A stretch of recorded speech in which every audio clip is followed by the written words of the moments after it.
All right, it's good to see you on this Tuesday. I'm Gio Benitez. It's August 4th. You've got questions. We've got answers. This is Search, where we're breaking down what you're asking right now in real time, so you know what we're doing. We're going to get right to it with Maya Ephraim right here, overseeing our online search trends. All right, Maya, so what you got?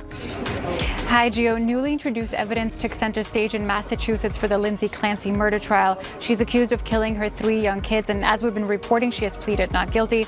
Entries from Clancy's personal journal were introduced as evidence, and some medical staff who treated her at the hospital testified about her physical and mental condition.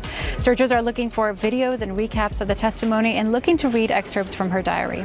Turning to Washington, D.C., tension is rising after President Trump publicly criticized his hand-picked U.S. Attorney Jeanine Pirro over her decision to drop federal charges in the reflecting pool case. The move triggered breakout searches asking if Pirro has been fired or if Trump can remove her. The dispute has also reignited interest around the history and multi-million-dollar renovation costs of the reflecting pool across recent presidential administrations. And in Michigan, voters are heading to the polls today for a crucial primary election.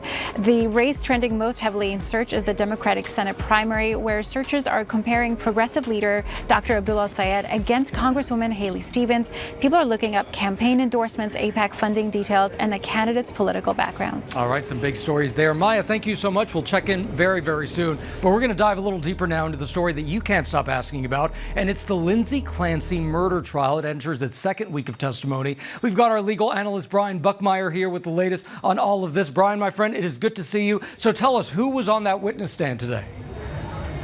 Gio, always a pleasure. Today was a lot of forensic evidence. We had forensic scientists, we had state police officers, we had members of the crime investigation unit talking about fingerprints, the lack of fingerprints, DNA evidence that was all over the scene. Now, don't forget these issues as to whether or not Lindsay Clancy's fingerprint was on the exercise band that she allegedly used to kill her children was not the largest point of contention in this trial, but it's still an element of the crime the prosecution needs to prove, and they're marching this evidence through the jury as they continue through this day. Brian, there are a lot of questions right now around these journal entries. What can you tell us about that?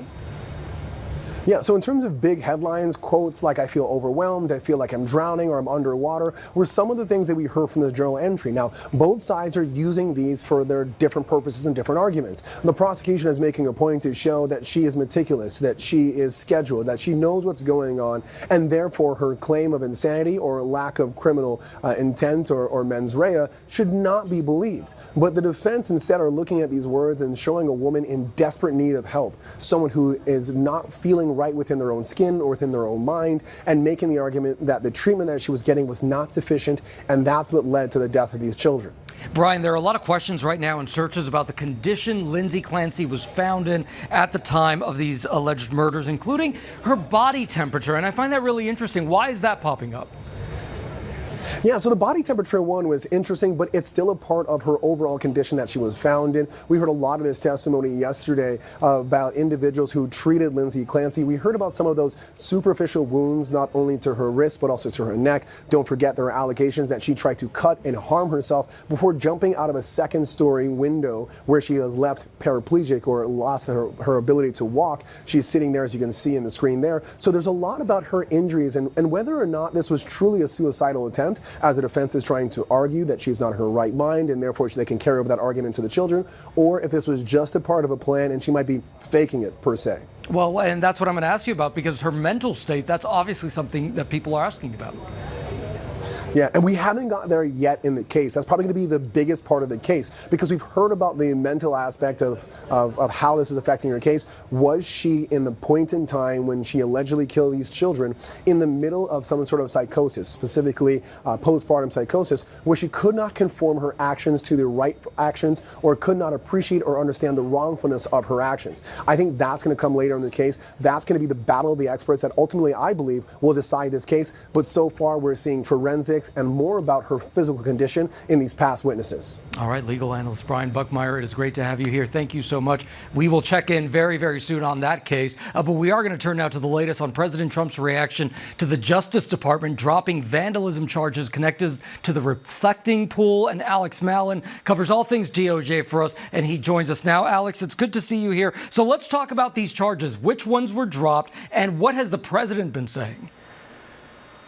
Yeah, so these were charges against 4 different people. One was a former U.S. Olympian canoeist named David Hearn. He was charged with a single felony count that could have landed him, if he were to be convicted, in 12 years in prison. 3 other individuals were charged with simple misdemeanor charges that alleged that they caused less than $1,000 of damage to the reflecting pool. This was announced to great fanfare by U.S. Attorney Jeanine Pirro last month, but it only took about 3 weeks for those charges to completely fall apart when prosecutors say they were given info by the Interior Department that completely undermined the idea that the damage that was done to that reflecting pool that we all saw in those photos and videos of people pulling paint out of the pool, that damage was largely as a result of the botched execution of the repairs rather than any widespread vandalism, and certainly not vandalism by the 4 people who were charged, Gio. And Alex, what has U.S. Attorney Pirro been saying? What has the Department of Justice been saying? I mean, U.S. Attorney Pirro has been virtually silent throughout this whole ordeal. I mean, the filing that was given last Friday that ordered these charges or asked for a judge to dismiss these charges was under the name of a career prosecutor in her office. She has not publicly said anything, but we did spot her yesterday at the White House in the afternoon. She left about 5:30 p.m. We understand there was a contentious meeting between her, President Trump, and the Interior Secretary, Doug Burgum, who came out with a statement on social media after these cases were dropped saying that he didn't believe that these cases should be dropped at all, that the Interior Department took the position that the damages at the reflecting pool were a result of vandalism, but that just is not backed up by the evidence that prosecutors had to submit in court, and that they could have been sanctioned if they didn't disclose to defense attorneys. Well, as you can imagine, everyone is searching, can Trump fire Pirro over this decision? Yeah, absolutely. He could. I mean, the president has Article 2 power to remove officers, especially ones that he appoints to high-level positions. Whether he will do so, though, that is another question. We do not have news out of that meeting yesterday as to whether he fired her there. She did not offer her resignation, we understand, but it would be an uphill battle because President Trump would then have to go through another bruising potential confirmation battle. We just saw one with the acting attorney general that he appointed on a permanent basis had to go through. Whether the administration wants to go through that with the DC U.S. Attorney's Office, I think it's going to be a real uphill battle for him. Alex, you know what? Why don't you remind us, what did these renovations cost, and was there any bid for this contract?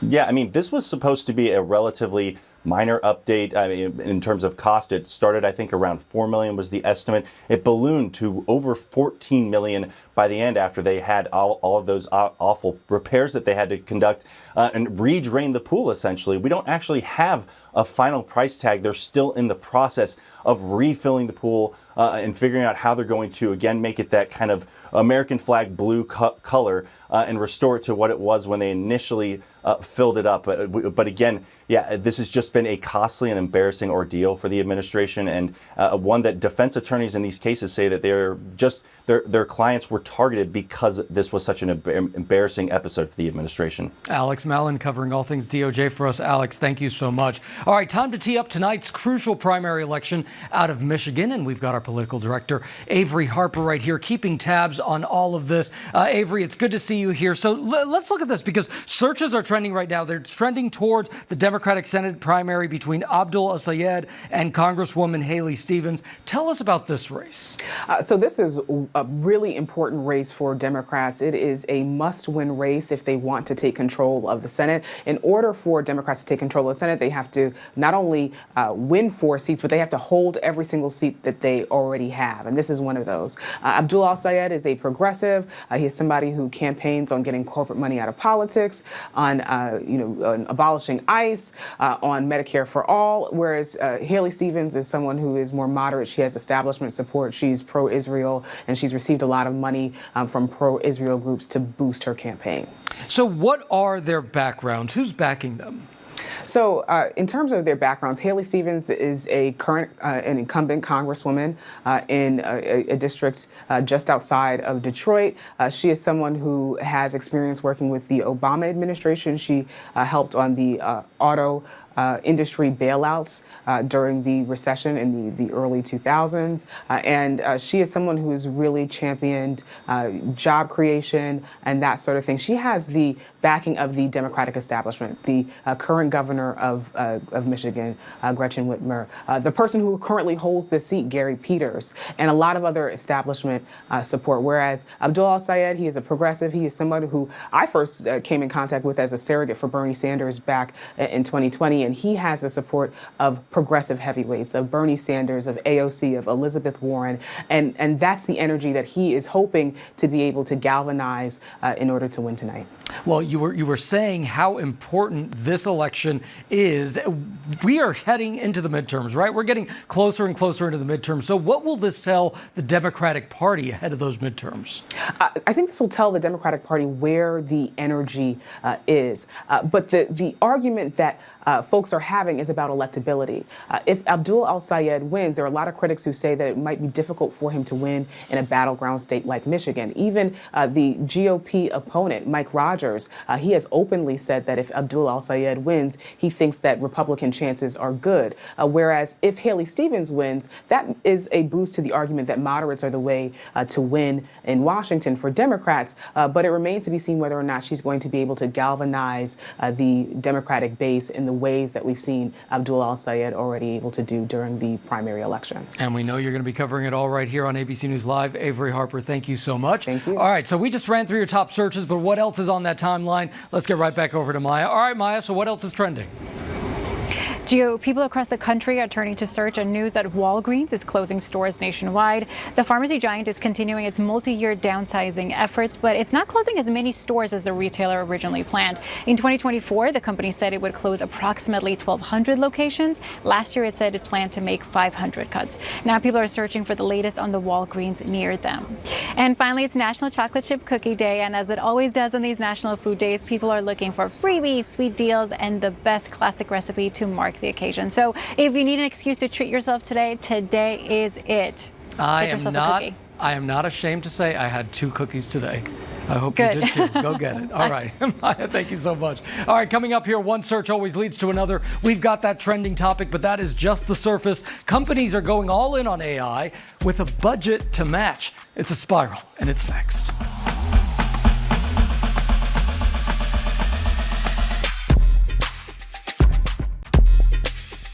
All right, welcome back to Search. Today's top searches are only a part of the story. A simple scroll can sometimes take you down that deep rabbit hole. It's time now for the spiral.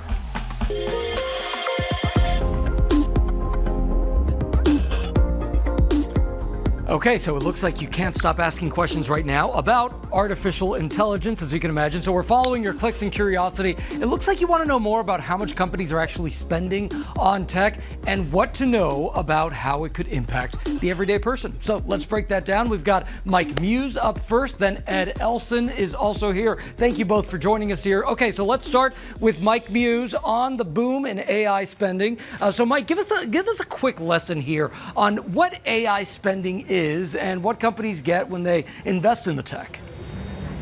Yeah, so AI is spending big in order to make things convenient for us, Gio. And so what they are spending on is data centers, which is needed to power what these companies actually design the tools that we love so much. They need lots of compute, i.e. power, in order for the next iteration of Claude, Chat, or Gemini to come out. They also, too, are spending big on the chips. The microprocessor chips are extremely expensive, and they need those in order for the platforms to run. And so you're looking at it from an infrastructure perspective, and then you're looking at it from a data center perspective. That is where the majority of the spend is coming from. How is corporate America able to really measure the payoff here? It's really confusing, isn't it? It's not confusing per se, but what corporate America is looking at is the long-term investments. Artificial intelligence isn't going to be an immediate return on the investment because of just how large the capital expenditures are. You'll hear a term called CapEx. CapEx is short for capital expenditure. So you need to spend billions, Gio, of dollars in order to be able to get the data centers, to get the compute, in order to get the microprocessor chips, in order to design and develop the tools that we love. And so what they are betting on is spending a lot of their free cash goes towards these expenditures. But they're looking at it on the back end. They're particularly looking at it in terms of how much cloud revenue will they be generating. That's a way to measure whether the payoff is coming in. Also, too, it's called the backlog of contracts. And what that means is the future contracts that have already been signed that will allow them a revenue to come. But that revenue may be a contract of 5 years, 10 years, but they know that money is already locked in. And so that is the future long-term payoff. And I know that one of the big concerns, of course, is humans, right? If they're laying people off because they're allowing AI to do certain work. So that's a big concern. We've seen major companies like Google, Tesla, IBM, they have shares that have just been tumbling. How is big tech handling all of this volatility? What they're doing is they have to educate their investors and say, look, artificial intelligence isn't going to give you an immediate ROI immediately. And so what they're talking about and explaining to their investors is that how much of capital expenditure, CapEx, is actually needed in order for them to bet on those long-term backlog contracts that I was talking about, how much capital expenditure is needed for them to be able to secure the revenue within cloud. And so you're going to see shift in volatility. This isn't for the day trader, right? You're going to see volatility day to day, depending upon how much these companies are announcing exactly how much spend they have to spend. When you start talking about spending in the billions, that's enough to make any investor become leery on whether or not they're going to get return their investment. So it's going to take a sound investor, an investor that understands that this is for long-term growth and not short-term growth in order to hold the line. But companies and CEOs are confident, and what they can lean on is, again, that backlog of contracts that have been signed, that they have that guarantee of revenue that is coming in. So this is more about a constant assurance to investors that they have the backlog and the cloud revenue to hold on and to hold the line for that long-term capital expenditures that's going to be really impactful in the beginning for expenses on the balance sheet. We're also seeing headlines about ChatGPT dominating AI spending in Congress. Yes, exactly. And so what you're going to start seeing in terms of lobbying efforts, in terms of every corporation is going to have their lobbyists that is going to be on the Capitol Hill trying to lobby for things that are most effective for them. Whether you're in the cloud business, whether you're in the video, you're going to be really advocating for chips to be sold nationwide, and you want the ability for the open weight models for Congress to pass that to allow international countries to be able to use open weight models. So that's how NVIDIA will make their money off of the chips. Also, too, what you're going to be looking at in this idea of data centers. Every state right now has its own thesis on how they are managing data centers. New York, Governor Hochul wants to put a moratorium on that. Well, then how does that impact where they spend their money and where their expenditures can go? Because it is in a state-by-state basis. And so the idea is, do they want more federal laws to be placed in regulations to create more equitable playing field when it comes to the understanding of data centers and lobbying because each company wants something different from Congress. It isn't a one-size-fits-all, Gio. Well, I don't need AI to tell me it's your birthday, so happy birthday, my friend. Oh. Gio, you're too kind for that. Thank you so much. Oh, you enjoy made my it. day, my guy. Thank you for being here Love on your you, birthday. Love you. All right, let's bring in Ed Elson now. He's the host of the Prof G Markets podcast. Ed, it is good to see you again. So I want to ask you the same question that we just asked Mike here. Are you surprised that the majority of congressional AI spending is on ChatGPT? This is at a time when lawmakers are trying to regulate the tech. It does not surprise me at all. And the reason it doesn't surprise me is because we are learning increasingly that what OpenAI really wants is a bailout from the US government. They have reportedly offered the US government a 5% stake in the company. They have been talking about this for a long time. They've been talking about how they want a government backstop. The idea supposedly is to provide every citizen with a share in the profits of AI.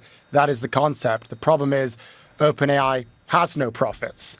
They are a money-losing company. So you start to realize, actually, this isn't all as fun and hunky-dory as it seems. This might be them trying to go to the government so that the government can essentially bail them out for a technology that currently is a money loser. That is just so fascinating. And you recently spoke about this on your podcast. Is it that these companies have a spending problem, or is AI just too expensive as a business model? I would say it's a mixture of both. We can look at the financials. We can look at what was leaked from OpenAI. We know that they spent $34 billion last year on $13 billion in revenue. Of course, $13 billion in revenue, that's a big number, but they spent more. So they lost $21 billion, which makes OpenAI one of the most unprofitable companies in history. Just some context, $34 billion in spending. That means OpenAI spends more money than the US government spends on the FBI and NASA combined. So yes, they might be generating a lot of revenue from ChatGPT, but you have to ask yourself, how much are they spending to sell that product and how sustainable is it really? I think we're increasingly learning that actually this might not be as sustainable as investors would have hoped. Let's go hyper local for a second, right? Are there hidden costs to AI spending for the average American, right? When we're talking about profitability and debt? I think for the average American, it's whether you want to pay for the cost of the consumer product, but if you actually want to pay for ChatGPT. Right now, most of the spending is coming from the big tech companies. It's coming from Meta, it's coming from Google, it's coming from Amazon, it's coming from all of the hyperscalers. And then when you look at OpenAI, they're also spending a lot of money to try to get you to buy that product. I mean, if you look at their sales and marketing costs last year, they spent $6 billion on sales and marketing. So I have a podcast. That is more than the entire podcast industry generated in ad revenue last year. They could have used that money to buy every single Super Bowl ad for the past 7 years. So currently, the costs are falling on the tech companies. The question is, if they go for a bailout, will they try to shift those costs onto the taxpayers? In my view, that's what this really is all about. It's also interesting. We know you're going to cover it on the Prof G podcast, so we will see you there. Ed, thank you so much. Thank you. All right, and still ahead here, it might be at the top of your feed, but what's the vibe? We've got your top pop culture and entertainment searches with Roxy Diaz. Why the internet is asking if Bradley Cooper is going to put a ring on it. The vibe check is next.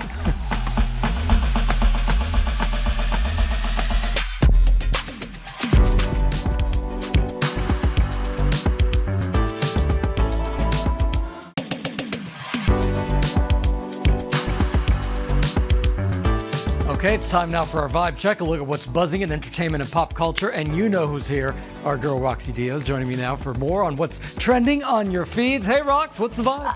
Gio, is it you and Michelle Obama for Best Arms of 2026? I'm just saying, must have been upper body day at the gym. It was. Well, talking about upper body gains, Joanna Gaines gave fans something that she rarely shares, a glimpse of the whole family, posting a video of the Gaines crew soaking up the outdoors on a trip to Colorado. The fixer-upper star, who's famously private about her 5 kids with Chip, captioned it, "A few days in the mountains with the whole fam makes mama's heart so happy. No demo days, no deadlines, just a mama's heart full, and of course the mountains as a backdrop." Love that. Now, did Gigi Hadid and Bradley Cooper quietly make it official? The couple stepped out in Paris wearing matching gold bands, and the internet immediately went into detective mode. Listen, they're wearing gold bands on that finger. You know the finger, that special finger. The two have been linked together since 2023, and it was a hard launch, maybe until 2025, but they've kept things low-key. They've blended their lives together. Now, they both have children from previous relationships, and Gigi hasn't been shy about love. She said, you know, love is love, it's tough, telling Vogue that their relationship is very romantic with a happy dynamic, adding, "I just feel really, really lucky." Now, in the past, they both said they weren't in a rush to get married, but come on, matching gold bands in Paris? I don't know if they said I do, but it's giving I do. Now, Kevin Love is opening up about the man who changed how he sees depression. Robin Williams, the 5-time All-Star who's been publicly candid about his own anxiety and depression since 2018, shared how watching Williams struggle before his 2014 death taught him mental illness doesn't spare anyone. Now, if you grew up with his movie, he says, and his stand-ups and his personality, you would have thought that not a face of depression. Love says that lesson stuck to him, that achievement alone doesn't just heal you. That belief drives his Kevin Love Fund, which is working to bring free mental health curriculum to K through 12 students worldwide with a new lesson built on friendship, which he notes research shows is actually acting as medicine. A champion on the court and a even bigger one off of it. Now, Ariana Grande is speaking up for herself, addressing the crowd at Chicago's United Center Monday night, one day after her team announced that she'll be stepping back from the spotlight when her tour wraps in September.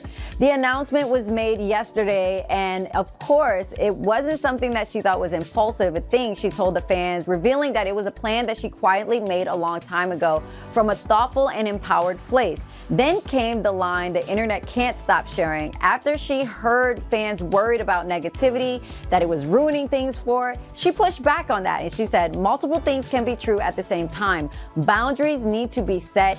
Human beings can need a break sometimes, and also this can be and will continue to be the greatest experience of my professional career and life. She closed by saying that the Eternal Sunshine Tour is one of the most healing and beautiful and special experiences of her life, and not a retreat, but boundaries on her own terms, sealed with the love from her fans. And I love that for her, Gio. Now I'm going to the gym for Upper Body Day because Aki, I need you talk look about fantastic. Jesus. And by the way, yes, friendship is always healing. I'm so glad to have this friendship. Roxy, Likewise. thank you so Likewise. much. All right, I'm Gio Benitez. This is Searched on ABC News Live, where your questions meet real answers. We're going to leave you with what's trending right now over on abcnews.com. You can scan the QR code on your screen right there, and you can catch up on all the headlines. And I'll see you back here tomorrow for Hump Day.